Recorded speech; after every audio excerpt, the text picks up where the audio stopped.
there's not like this one thing that really is this like giant nightmare, right? Like it's the grind. It's everybody wants to be a team guy when it's sunny outside and it's Friday and you're hanging out and the weekend's coming and you get to just work out. And everybody can do it for a day, 2 days. It's the repetitiveness that every day you wake up at 4 o'clock, you're gonna be wet, you're gonna be sandy. That wind cuts worse than the water does. The water's warmer than the wind. And then that little piece of cloth, that uniform you wear, doesn't touch your skin. And then all of a sudden you move, it touches you, and it shocks your body. And it's just like over and over and over and over. And then you have the instructor staff, depending on what phase you're in, that are just chomping at the bit to, lead you to your next evolution, to push you, to stretch your rubber band of limits a little further than before, and to open your mind into what is possible. Not by yourself, right, but with your teammates. You show up, there's a sign that says, abandon self, embrace team. There's no individuals in the SEAL teams. Like, we couldn't do what we do as individuals. You are about to embark upon the great crusade to meet this mounting aggression. And make no mistake about it, good will prevail. So I had that onset of, like, I wanted to serve, I wanted to do something. Like when I was a kid, I wanted to be a cop, or I wanted to be a firefighter. But then I wanted to be like a ninja cop for whatever reason, right? And then living in Cooliston, my dad he's a truck driver, migrated from Cuba, very low income, but he had a friend from New York, and they'd come over on Fridays, and they'd sit around, drink a couple beers, and have conversations with him. And I just listen. And at the time, my 8th grade math teacher, his name was Keith Richter. Like, that dude changed my life. I believe he was an officer in the Marine Corps, and he flew a Cobra helicopter during the first Persian Gulf.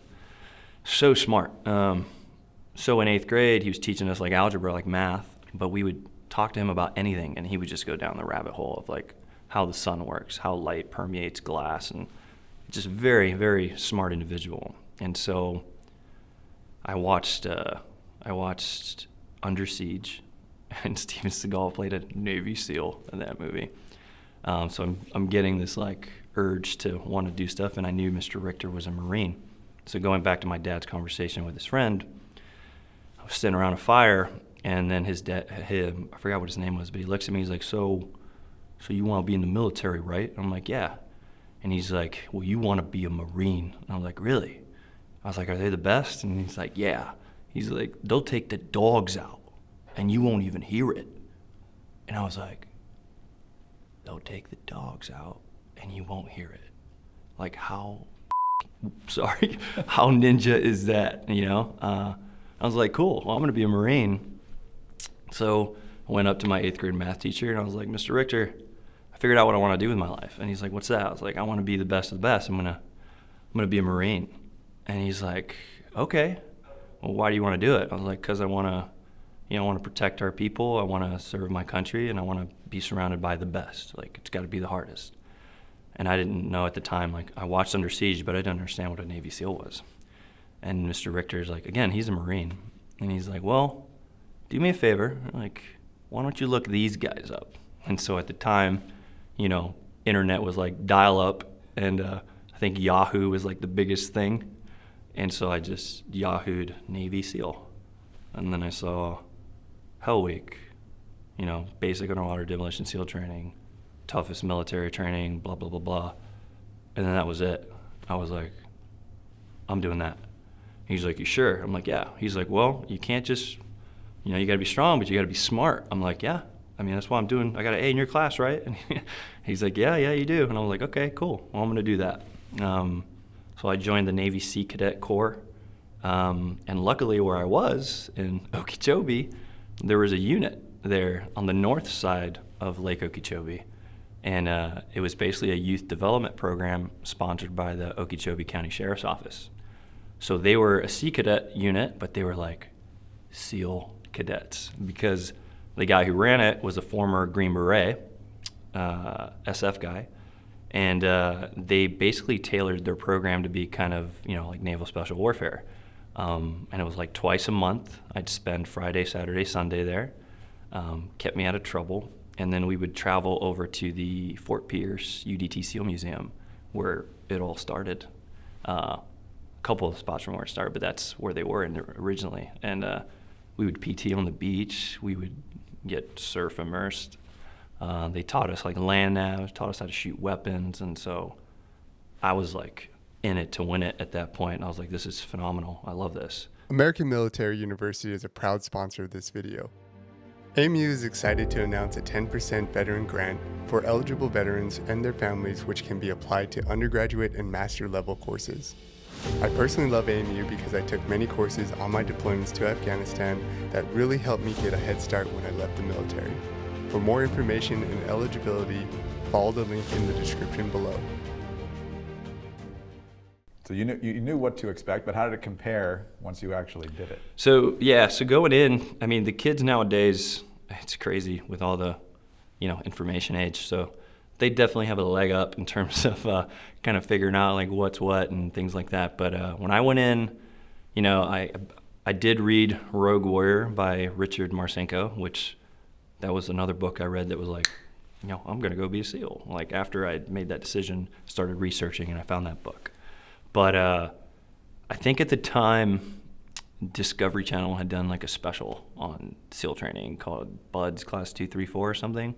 So I watched that and it was very entertaining. I still watch some of that to this day, showing some of the students, because some of those, it just never gets old, like the training lessons and things like that. And so I had like this image of like, oh, okay, there's what the beach looks like. And like a really known spot is like the condominiums. Like you could just see them. And you see the Coronado Bridge like everywhere. And so I had what I thought was a picture of Buds in my head. And then when I showed up, it was completely like just, huh? Like that's the beach, that's the water? Like, that looks so much closer than how far I thought it was and things like that. And so it definitely wasn't what I was expecting in my head. You read a book and you imagine the characters and stuff like that, and somebody makes a series or something and they're like, oh, that's not the way I pictured that gal at all or that dude at all. So it was definitely different, but again, it's Buds. So kind of went in, all I really knew was Hell Week and pool comp. Those are like the two things that I was in my brain. And then just started training. I remember when I got there, I went down to Imperial Beach and jumped in the water just to see what it was like, And I was like, this ain't so bad. Yeah. Well, that it sucked later. What was the most challenging part for you? Was it the physical exhaustion? Was it the sleep deprivation or something else? There's Buds is in my opinion, which means jack squat, but for me it's the grind. There's like going through it and then seeing what it prepares you for, and then going back to be an instructor there, and then putting candidates there. Like you see your teammates, you see yourself like in all these candidates that show up, and it brings back memories of like when you went through and stuff. But there's not like this one thing that really is this like giant nightmare, right? Like it's the grind. It's everybody wants to be a team guy when it's sunny outside and it's Friday and you're hanging out and the weekend's coming and you get to just work out. And everybody can do it for a day, 2 days. It's the repetitiveness that every day you wake up at 4 o'clock, you're gonna be wet, you're gonna be sandy. That wind cuts worse than the water does. The water's warmer than the wind. And then that little piece of cloth, that uniform you wear, doesn't touch your skin. And then all of a sudden you move, it touches you, and it shocks your body. And it's just like over and over and over and over. And then you have the instructor staff, depending on what phase you're in, that are just chomping at the bit to, lead you to your next evolution, to push you, to stretch your rubber band of limits a little further than before, and to open your mind into what is possible, especially not by yourself, right, but with your teammates. The biggest thing there is teamwork. You show up, there's a sign that says, abandon self, embrace team. There's no individuals in the SEAL teams. Like, we couldn't do what we do as individuals. We depend and we gain strength from our teammates to our left and right of us. And that's what gives us the confidence to climb whatever mountain or go through whatever obstacle to achieve, like, whatever said objective is for the mission. You catch on to that pretty quick in Bud's training, or is it something you appreciate after the fact? No, it's so the candidates that do, right? You can add it all up. It's 80% attrition rate. Like, it's going to happen. Sometimes you have with some hard classes, meaning there's just candidates that are just more mentally tough that show up. They just have a little bit more individuals. Then you might get like 70-something% attrition rate. But then you might have a class where you have 88% attrition rate. So it ebbs and flows with the candidate pool coming in. From my experience of being there and training candidates, I would say that the biggest trait, and I think most team guys would agree, is like here. It's your mental toughness. 3 months, I can train anybody to be physically fit enough to survive BUD/S. It's nothing crazy or, it's not insane, just to be prepared for it. I can't get you to cross that mental threshold. I can push you right to that point, and if you have it, you have it, and if you don't, it will come out, because that place, the great thing about our program and our pipeline is that it makes you question, like, why am I here? Like, why? What is the reason for your existence here? Why this unit? Why this group of men? Like, why?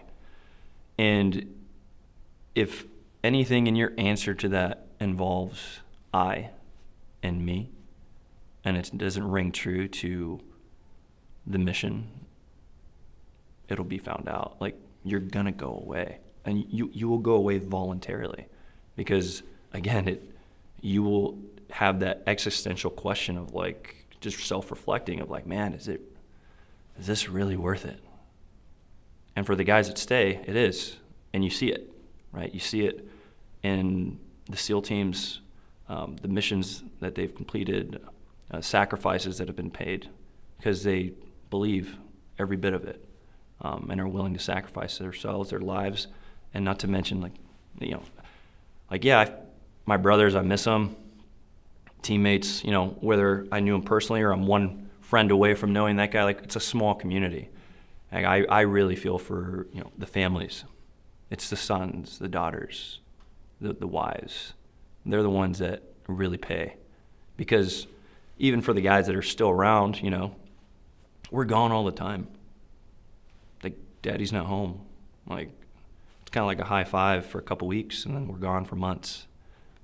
So I'd say that families definitely bear the burden of our selfish, our selfish desires of being in the SEAL teams and serving our country. But yeah.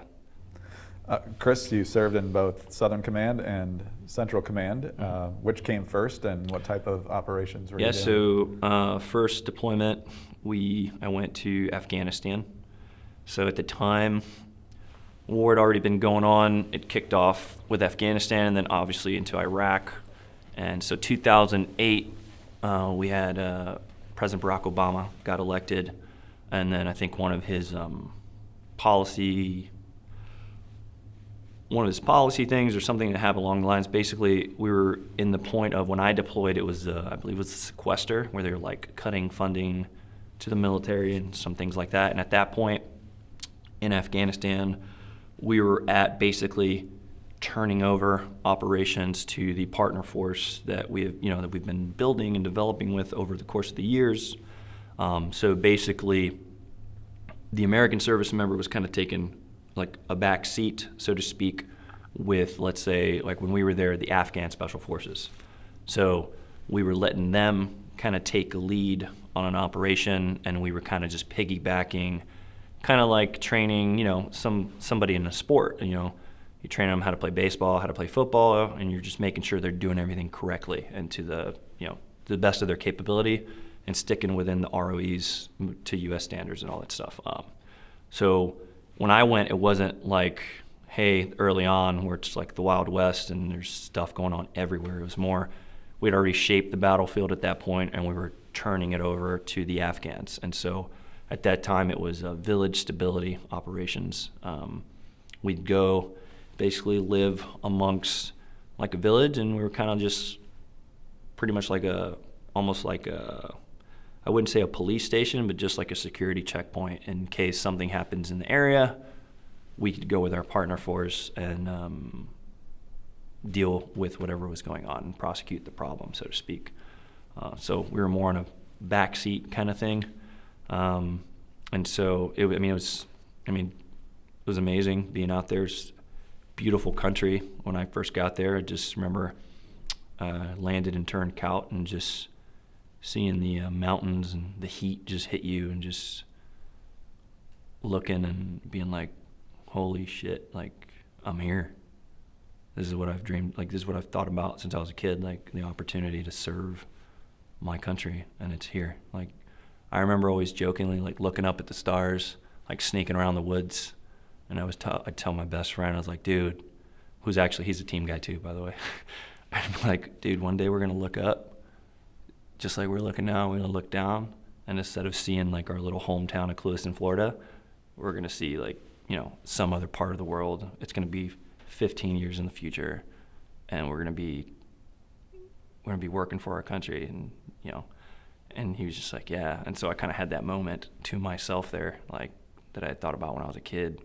And when we deployed, Afghanistan's got a fighting season and like a non-fighting season. Because the winter comes, the mountains freeze over, and then the passes, the fighters can't get through. So when we deploy, it's typically starting to be like fighting season. We didn't have too many issues.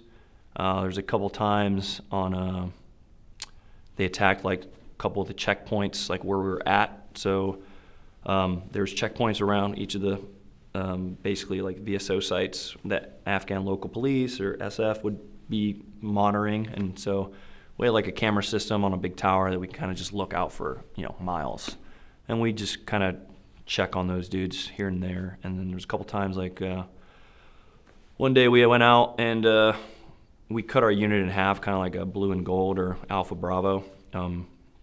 For the big things, the big clearances, our leadership did a good job of organizing the platoon and who's going, who's staying back, and switching guys in and out. But then we had a blue and gold, like if something popped up, who's going on a quick notice, right? And we would just switch on and off every night. So we went out to go look for this we had been trying to track this IED bomb maker for a while. One night, I think we ended up getting close to him. We found out after the fact, and he was hiding like in like where all their waste goes, the human waste. He was hiding in one of those apparently, and we missed him. But since our Afghans were like, our rules of engagement, like we were kind of hamstrung in that we weren't allowed to do the clearance primarily, right? We had to take a back seat due to, policy X, Y, or Z, or whatever our strategy was at the time from higher up. So we like missed this dude on a couple of occasions. We went out one day, I think we were going after the same guy. It had been a long, long night. Got nothing out of it. Just went to a couple different spots, met with some couple of human intelligence assets, and then still got nothing. So then we come back to the to the hooch, and I remember just being tired from riding in the MAP Vs and the RGs. Those things are amazing, but it sucks like riding in them when you're for a long time, you know. Got back, and I just remember being so tired, I laid my head down, just took my gear off, laid down, and then as soon as I closed my eyes, it was like just this giant boom, and I was like, whoa, what the was that, you know? So I jump up, I grab my gun, I throw my kit on, going up, because it just sounded like something just, like we just got hit, like big time. But what had happened was we had a little spot next to our hooches, probably like 20 yards, maybe 30, where we would do our artillery from. So one of our guys was trained up on that, went to an Army school to learn that just for the deployment, and so he was actually launching these big rounds over to Illum rounds over to a checkpoint that was being attacked by the Taliban. So the other team that had been staying, you know, they had to suit up and go out, and then we just stayed back. We're on alert for anything going on in our area, and I'm just like, great, because I'm, you know, just been up for 24 hours essentially now. I mean, thank God we weren't getting attacked there. I mean, that big boom sure tricked me, you know, in the beginning. But then you could see the Taliban over the camera system, like heading out towards that spot. So the guys suited up quick, and then they got on their vehicles, and we saw a couple individuals, like, you know, their snipers over. I don't want to go into too many of technology and things we used, but there was someone giving away our position, and then our snipers dropped him. And then there's another vehicle kind of moving in an aggressive manner towards the same thing, and those dudes got eliminated as well. And then by the time our guys got to said checkpoint, the Taliban already escorted out of there because they knew we were coming. So that was like one of the big things. How many deployments did you go on overall? Just the CENTCOM deployment, and then the deployment over to SouthCom, so just 2. And then, so I was there at 10 from 2000, I think 10 or 11 when I got there, all the way to 2016. And then basically when we got back from the second deployment, you have to, like, basically before you go on deployment, you have to pick like what you're gonna do next, just forward projecting for the head shed. And the word on the street was to do a third platoon was gonna be like near impossible, just in terms of just staying at the team, just going for another rotation. And I didn't want to, so you have the SEAL teams, and then you have what's called a training detachment, or we call TRADET. Basically, they're just other SEALs that train each of the teams, right? And they hit all their wickets and their check marks for whatever kind of operations they're responsible to do, make sure they can execute them to our capability, you know, check in the box, go down range, go do your thing. So it's kind of like everything, there's always a process. So even if you go to TRADET, like, you're gonna be gone, like, from your family.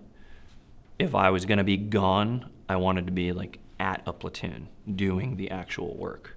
I didn't want to go to TRADET because I'm gonna be gone. I'm not gonna get to go out for whatever may happen, right? Like, you know, guys like call it chasing the dragon. Like, you can chase the dragon, but the dragon will find you. And if it does, then, you know, it's better to be a warrior in a garden than a gardener, you know, in a war, right? So, you know, and I think every special operator, not just in my community, but, you know, SF guys in the Army, the Raiders and Mars, like, we train to do a job in hopes that we get to do our job, you know. You always want peace, but if you want to mess around, then we'll be ready. So after that second deployment, I was like, I didn't want to be gone, so I just put my name in the hat for BUDS duty. Man, I'm glad I did. I would have liked to have done a third platoon, but I got so much out of being over at the schoolhouse. A lot of professional development, leadership, just intangibles that, you know, you just pick up from being surrounded by, you know, the best and the brightest. And so it was funny though, because when I was talking to my buddies afterwards, you know, word gets around the team sometimes, and it's like, oh, this is going to happen. And it's like, nope, it's nowhere near close to happening. And so I guess that ended up being bad word. Like, dude, you could have stayed for a 3rd platoon. We were hurting on bodies. It's like, what? Like, everybody said it was impossible. But no regrets. Like, you know, I went over to Buds and checked in 2016 for instructor duty. What was your mindset? You've gone through it, obviously, a few years so, earlier. I mean, I guess I could backtrack a little bit to that second deployment. Like, so you always try to, like, outwork whoever's in charge of you. Like, we always say, hey, man, like, you should be trying to outwork me and take my job, you know? And it's that mindset of, like, next man up, next man up, next man up, right?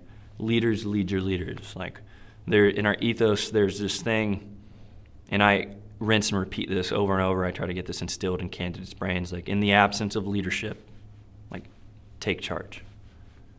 We're all leaders, you know? We are. You just have to make the decision. Like, leadership's a behavior. You know, it's not a position. It's a behavior. It's something that you do, right? And if you do it right, your men will follow, right? And so I thoroughly enjoyed my time there, and getting to mentor those guys and, you know, put them through the fire.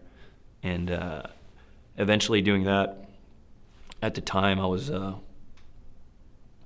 had plenty of injuries throughout my the teams are just, it's a meat grinder, just the work, you know, it just crushes you. Guys have bad knees, or they got bad elbows, it's their neck, it's their back, like, just something. It's a bag of worms. At the time I was kind of wrestling with, like, my injuries and things that I had going on. I was thinking about going into the DEA, because when I was down in Colombia, those guys are amazing. Awesome organization. And I was kind of wrestling with that, whether, you know, to continue or whatever. And then once I was at Buds and doing my thing and leading all these dudes through the phases and stuff, and seeing they just, like, reignited the fire of just, I want to serve with these guys. I want to lead these guys. I want to be in a platoon with all these animals that I just, you know what I mean? Like, it's inspiring when you see that switch go off in their brain. And so I did well enough at my job that they gave me a spot, like, to go to OCS. So I started that process, because the skipper gets, like, basically a you shall go to OCS kind of free pass, you know, like a couple a year or something like that. So I earned one of them. And then I started my OCS stuff to go be an officer. And then they do a whole head-to-toe assessment when they do that. And they're like, dude, like, you're too messed up. Like, you're not deployable from your injuries. And I was like, dang it. And so, long story short, that led to a medical board and my medical retirement out of the teams, which is fine. You know, you try to serve in a different way, shape, form, try to do something, you know, to benefit the community and and those families. And so, you know, I try to do that every day.